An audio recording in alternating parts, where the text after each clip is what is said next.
UFC 308, Topuria versus Holloway. We got a lot of fights this weekend in Abu Dhabi. Let's get right into it. First off, on the prelims, we have Rinat Fakhretdinov taking on Carlos Leal.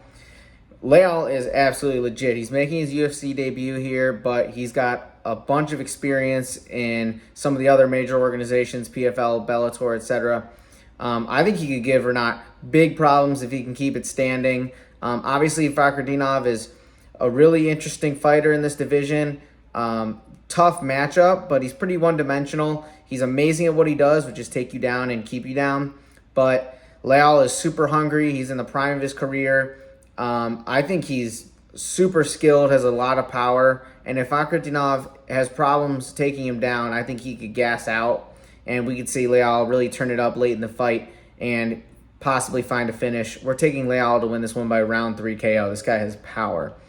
Next up in the middleweight division, it's Ismail Naurdiev taking on Bruno Silva. Naurdiev, this is his second stint in the UFC. His first one, he went 2-2. All fights went to a decision, and then we saw him get cut. He's since been in a couple of different organizations. He's on a bit of a tear lately. I think in Brave or something, coming off of a few KOs. He looks big. He's pretty athletic. And Bruno Silva, to be honest, just has not been the same since the Ferreira fight. Ferreira just looks like he broke him, and the guy just, I don't think he can really take a punch nearly as well as before. I think Naurdiev can find a KO in this fight. Next up is Farid Basharat taking on Victor Hugo. Hugo is the biggest underdog on this card. I'm not exactly sure why. I think Hugo has pretty good takedown defense, decent power, and a bunch of experience. He's got close to 30 career fights. Obviously, Basharat only has 12 fights. He's 12-0 undefeated. But he's been pretty impressive in his, I believe, 4 fights in the UFC. He's got 1 submission win. The rest have gone to decision. So he's not really finding the finishes, but he's a tough matchup. He can mix in the takedowns. He's pretty good on the feet. We did already see one of the Basharat brothers get upset this year, but I think Hugo's style, honestly, is going to hurt him in this one. He's really content to just be up on the cage with his back to it, and I think that's going to be an issue for him. Basharat's just going to kind of be pushing the pace the whole fight, and I think being up on the cage will help Basharat be able to take him down as well. We're taking Basharat by decision. Next up, it is Kennedy Nzechukwu taking on Chris Barnett. This is Nzechukwu's heavyweight debut. Obviously, everyone's going to be rooting for Chris Barnett. He is a fan favorite among UFC fans. It's not hard to see why. He's like 5'9", obviously. Has a pretty hilarious build. But he's just a super fun personality. Fun fighter in the cage, too. He's got like that spinning wheel kick KO win under his belt. So super entertaining guy. But Kennedy's a lot bigger. I think he's more athletic than the average heavyweight. I kind of like this move for him. I liked him at light heavyweight, but he had a lot of issues. Couldn't really string a lot of wins together here. He definitely has the height to make it to heavyweight, and I think he's going to be pretty big. So we'll see how this move goes for him. I think he wins this one by KO. The height is just going to be too much for Chris Barnett, and I think Nzechukwu is going to be a lot faster. Next up is a middleweight matchup between Abus Magomedov and Bruno Ferreira, or Hulk. Abus, I think, has really good tools. He's big for the division, tall, definitely has a lot of power and good kicks. He has that like 20-second KO over Dustin Stoltzfus. But I just don't really think he has the gas tank to succeed in this division. He's going to have the height on Bruno Ferreira, and the last time Bruno gave up, I think, this much of a height discrepancy, it was versus Nursultan Ruziboyev, where he got KO'd pretty quick. That being said, I just like Ferreira in this matchup. I think he's got more power. I think he's got the much better gas tank. If this leaves the first round, I'm going to be hammering Ferreira, his live line most likely. I think he can find a KO over Abus, who really just has not impressed me that much. I think he's kind of overhyped, to be honest. Kind of has a lot of highlights to fall back on, but when it comes to fighting a lot of these UFC talent, I just don't know if he has it. Next up is a lightweight fight between Mateusz Rębecki and Myktybek Orolbai. Orolbai has really made a big splash since his debut not too long ago. He's got 2 wins in the UFC over Uros Medic and Elvis Brenner. Two really solid fighters, really good strikers. He had his issues in that Medic fight. He ate a lot of damage, but his grappling was just too much, really, in both of those matchups. Rębecki is going to be the best grappler he's faced by far. I like Rębecki's games. I don't know. I'm a sucker for like the really short fighters who are just like the muscle hamsters. He's just super entertaining to watch. Really dangerous in the first round. The gas tank is definitely an issue for Rębecki. He kind of swung himself out of the fight versus Diego Ferreira in his most recent outing and ended up getting KO'd late in that one. Really got beat up pretty bad, but he had his moments early. I think if he paces himself here, he can give Orolbai some issues. He's got the offensive tools with the striking, where I think Orolbai, I'm still waiting to see a bit more from him in the stand-up department, and I think he can stave off the takedowns. If he paces himself, I think he could be a very live underdog. We're taking Rębecki by decision here. Orolbai is pretty sick, though. I do want to make that known, that I think he's very legit. Next is Geoff Neal taking on Rafael dos Anjos. RDA has kind of, as of recent, been bouncing around from lightweight to welterweight. He's a big underdog in this one. I can see why. Neal is a super big, powerful guy. I don't know if RDA is really going to be able to take down Geoff Neal consistently in this one, which is going to be his only path to victory.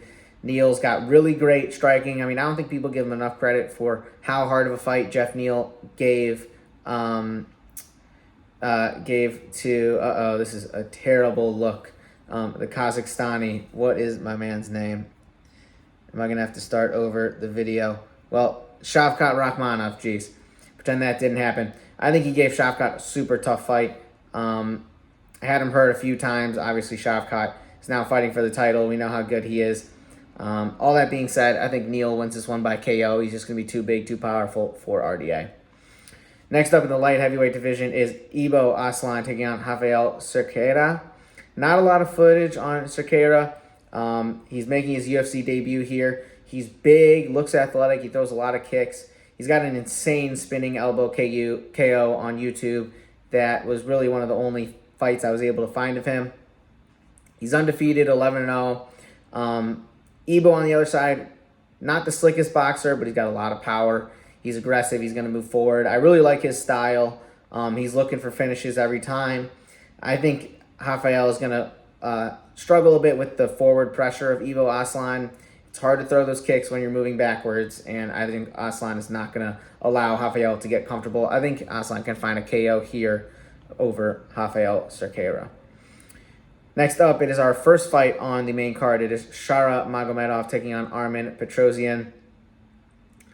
I know I'm not the only one who's skeptical of Shara bullets. I think this is a good test for him. I think his stand-up has left a lot to be desired. Obviously, his takedown defense got tested versus Bruno Silva in his debut. He was able to win that one, though, with his striking. My biggest question mark for him are his hands. We know he can throw the kicks, but I just don't think you can really rely on that.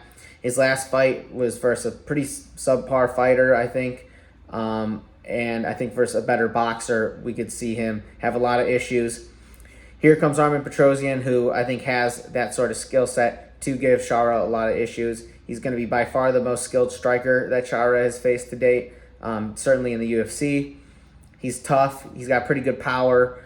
And I just think Shara is going to be the more one-dimensional guy here. I think Petrosyanv can kind of spoil Shara's undefeated run in this fight. We're taking Petrosyanv by decision. Next is Lerone Murphy taking on Dan Ige in the featherweight division. Big proven fight for Murphy here. He looked great versus Edson Barbosa in his last fight, which was a main event. He feels like he's a lot younger. I don't know if anyone else feels that way. I honestly kind of expected this guy to be a lot earlier on in his career. Both of these guys are 33. Obviously, Dan Ige has been the much busier guy. He's been in the UFC for longer. So he's going to have the experience edge there. I think Dan Ige's boxing could definitely give Lerone Murphy some problems here. He looked great in his most recent fight versus Diego Lopez. Stepped in on like 12 hours notice, maybe even less, and gave Lopez all he could handle. I think the hands of Ige, I'd probably give him the slight edge in the boxing department, but I do like Lerone Murphy's more broad skill set. I think he's going to get the leg kicks going and be able to win this one on the cards.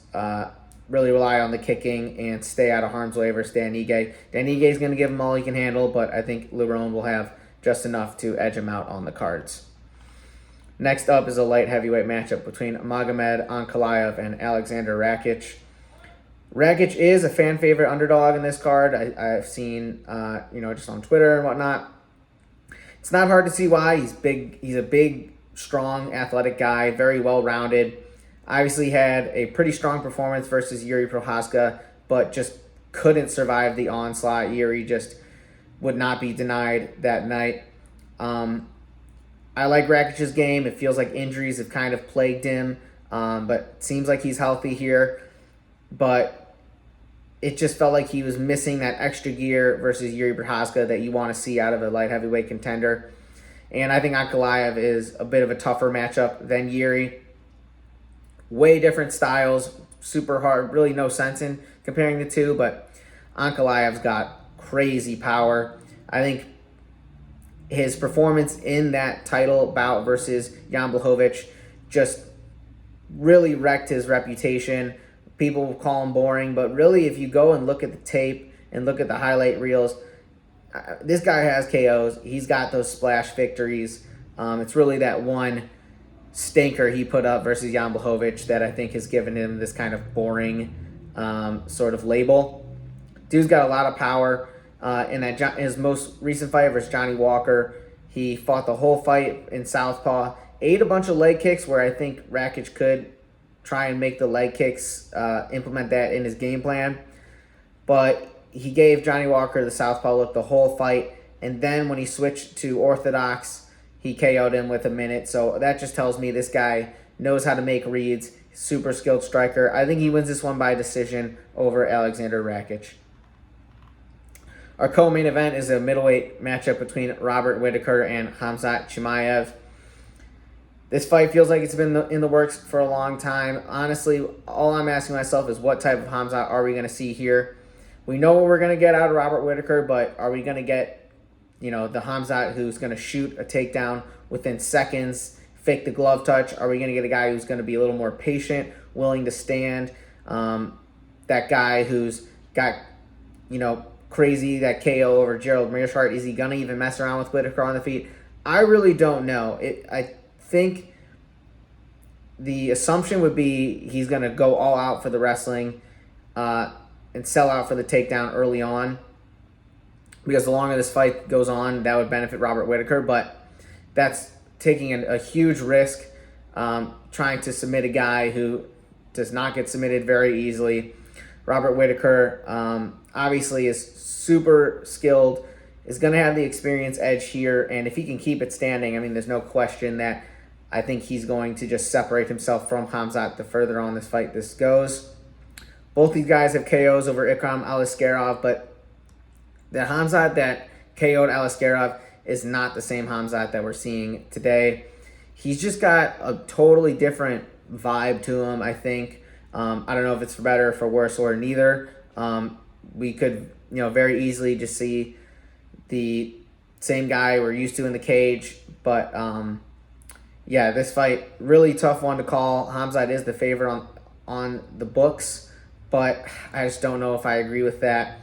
I think Whittaker can survive the early onslaught and just really start to put the pace on Khamzat. I'm not sold on Khamzat's gas tank. I think he's definitely just taken a hit in terms of just how good he is. Honestly, he's a guy who's been plagued by health issues, and it doesn't look like he's been the same dude in recent fights that he was when he first came onto the scene.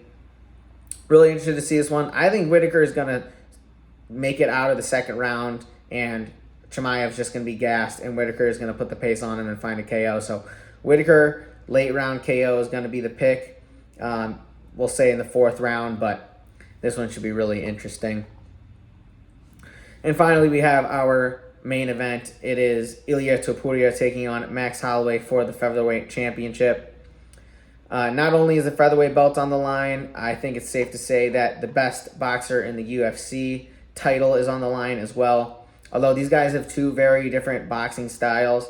I mean, I'm sure boxing fans and people who probably know more that they're talking about than me are going to scoff at this, but I do think that Ilya kind of has that almost Mike Tyson peekaboo style where he's really bobbing in and out and he's just sitting down on his punches and he's looking to find a finish, whereas Holloway is more going to try and just systematically volume, stick those punches out there, and if he lulls you into that trap of just kind of like, getting into his pace, it's over. There's no one that can really do it like him. He's proven that time and time again. Obviously, anyone not named Alexander Volkanovski, who Ilya not too far in the past just KO'd. Ilya, for my money, I think he is one of the most powerful strikers in the UFC. He showed it versus Volk. He showed it versus Josh Emmett, who it was a miracle that Emmett did not get KO'd in that fight. I just think youth may prevail in this matchup. Obviously, Holloway is going to have some tricks up his sleeve. I think the spinning kicks he had versus Gaethje really kind of determined the fight. It looked like he broke Gaethje's nose in that first round, and Gaethje just could not recover. It's little things. Well, it really wasn't little at all, but it's things like that that are super hard to game plan for. And obviously Holloway, he's not. I don't think Ilya is going to give him anything that Holloway has not seen before. But Ilya, I think he's going to be quicker, and I definitely think he's going to be more powerful. And the forward pressure is just going to be too much for Max to handle. So that's my opinion. I think Ilya gets him up against the cage. And even if it looks like, hey, Ilya, he's whiffed a couple times, he really hasn't found the mark, I think he's just going to be relentless, and he's going to find that chin. And obviously no one's knocked out Holloway before, but listen, if you get hit clean, even Volk said it, you're going to go out. So Ilya by KO is the pick there. With that is the breakdown. Should be an awesome fight. Obviously, us UFC fans are pretty lucky these days to see so many legends still out there doing their things. Should be a great card. Like, comment, and subscribe. We'll catch you on the next one.